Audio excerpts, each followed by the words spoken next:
সংখ্যালঘুৰ উপৰে অমানবিক অত্যাচাৰ বন্ধ কৰো। আমজদ জিন্দাবাদ, আমজদ জিন্দাবাদ।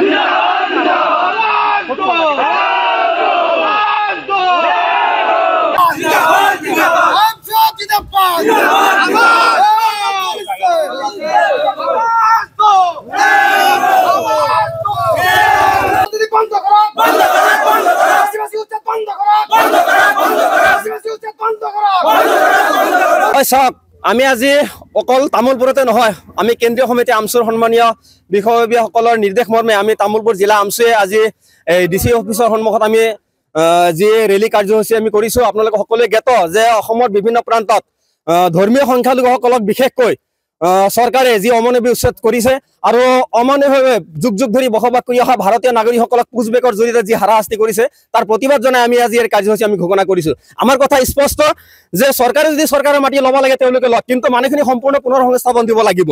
সম্পূৰ্ণ পুনৰ সংস্থাপন নিদিয়াকৈ মানুহখিনি কেনেকৈ উচ্ছেদ কৰিব পাৰিলে? সেই মানুহখিনি আজি মানে গৃহহীন হৈ পেলাই সেই মানুহখিনি মানে মুকলি আকাশৰ তলত তেওঁলোকে বসবাস কৰিব লগা হৈ আছে। সেই মানুহখিনিৰ লগত আবাল মানে বৃদ্ধ বনিতাসকল আছে, তেওঁলোকৰ লগত শিশুসকল আছে, তেওঁলোকৰ লগত মহিলাসকল আছে। সেই মানুহখিনিক কোনো ধৰণৰ মানে চৰকাৰী ব্যৱস্থা মানে গ্ৰহণ কৰা নাই। সেই মানুহখিনিক কোনো ধৰণৰ সংস্থাপনৰ ব্যৱস্থা কৰা নাই। সেই মানুহখিনি ক'ত যাব, ক'ত থাকিব, সেইখিনি কথা আমি আপোনালোকৰ জৰিয়তে আমি চৰকাৰলৈ আমি আবেদন জনাইছোঁ। সন্মানীয় আজি মুখ্যমন্ত্ৰী আমাৰ হেমন্ত বিশ্ব শৰ্মা ডাঙৰীয়ালৈ আমি আকৌ একবাৰ আহ্বান জনাইছোঁ যে আপুনি আপোনাৰ মাটিখিনি লওক, কিন্তু আমাৰ আপত্তি নাই। কিন্তু কথাখিনি হ'ল মাটিখিনি আপোনালোকে উচ্ছেদ কৰাৰ আগত মানুহখিনি বিকল্প সম্পূৰ্ণ সাংবিধানিকভাৱে যিখিনি আমাৰ অধিকাৰ আছে, মানুহখিনি গণতান্ত্ৰিক দেশৰ সম্পূৰ্ণ মানুহখিনিৰ মানে অন্য বস্ত্ৰৰ বাসস্থান এইখিনি হ'ল চৰকাৰৰ দায়িত্ব, সেইখিনি দিব লাগিব।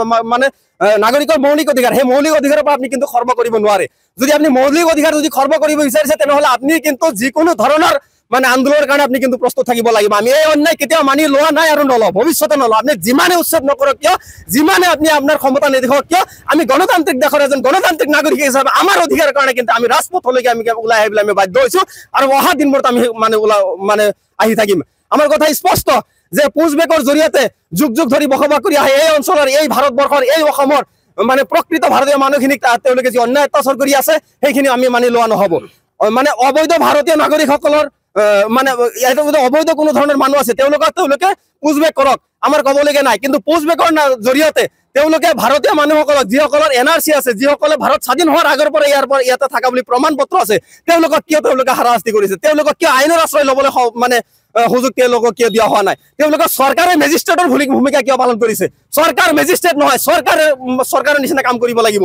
মেজিষ্ট্ৰেট আছে, কোৰ্টত আছে, মেজিষ্ট্ৰেটক ঘোষণা কৰিব দিব লাগিব বোলে সেইজন মানুহ মানে স্বদেশী নে বিদেশী। গতিকে মেজিষ্ট্ৰেটে ঘোষণা কৰাৰ পিছতহে আমি কম সেইজন মানুহ স্বদেশী বা বিদেশী, কিন্তু চৰকাৰে সেই কথা ক'ব নোৱাৰে। গতিকে এইখিনি আপোনালোকৰ জৰিয়তে আমি আহ্বান